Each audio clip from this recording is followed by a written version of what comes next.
Hello everyone, welcome back to my another mini blog. বোনের তো HS পরীক্ষা অনেক দিন আগেই শেষ হয়ে গেছে, আর ও বাড়িতে বসেও বোর হচ্ছিল, আর ওর ফোনটা কেনাও দরকারই ছিল। তো ভাবলাম চলো বাড়িতে বসে আর কি করব, রেডি হয়ে চলে যাই বাজারে, ঘোরাও হয়ে যাবে, ফোনটা কেনাও হয়ে যাবে। ও কি ফোন কিনবে সেটাও আগে থেকেই সিলেক্ট করে রেখেছিল, তাই দোকানে গিয়ে বেশি বাছাবাছির দরকার পড়েনি। মোটোরোলা G54টাও নিয়েছিল। আর এখানে দেখো দাদা কাঁচটা লাগিয়ে দিচ্ছে। ফোন হাতে পেয়ে ও তো খুশিতে পাগলই হয়ে গেছে। তো তারপরে আমরা চলে আসলাম সীমাতে। এখান থেকেও একটা চেন নিত, তো তোমাদেরকেও ঘুরে দেখালাম। তো এখান থেকে ওর নেওয়া হয়ে গেছে, আর দেন চলে গেলাম একটা লাইটের দোকানে। বুনু বলল, আমি এত দামে একটা ফোন কিনলাম, তুই কি কিছু কিনবে না? এটা কি হয়? চল আমি তোকে একটা জিনিস গিফট করি। আমি ভাবলাম কি গিফট করবে। তারপরে বললো, চল তোকে আজকে আমি একটা রিং লাইট গিফট করব। আর সত্যি বলতে আমার রিং লাইটটা কেনার ইচ্ছা অনেক দিন ধরেই ছিল।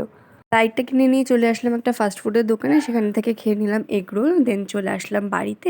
আরও এখানে ফোনটা পেয়ে নাচানাচি শুরু করে দিয়েছে, তারপরে বসে গেল রিং লাইটটা আনবক্সিং করতে। অনেকদিন ধরেই ভাবছিলাম এটা কিনবো কিনবো করে, বাট কিনে ওঠা আর হয়নি। আর ও আজকে আমার এটা গিফট করলো। গিফট পেতে কার না ভালো লাগে বলো? যাতে আরও ভালো ভালো ভিডিও তোমাদের সাথে আমি শেয়ার করতে পারি, তোমাদেরকে আমি দিতে পারি। রিং লাইটটা ওপেন করে বসে গেলাম সেট করতে। সেট করে দেখো লাইটটা জ্বালিয়েও তোমাদের দেখিয়ে দিলাম। ব্লগটা কেমন লাগলো জানিও, ভালো লাগলে একটা লাইক করে পেজটা ফলো করে দিও। টাটা।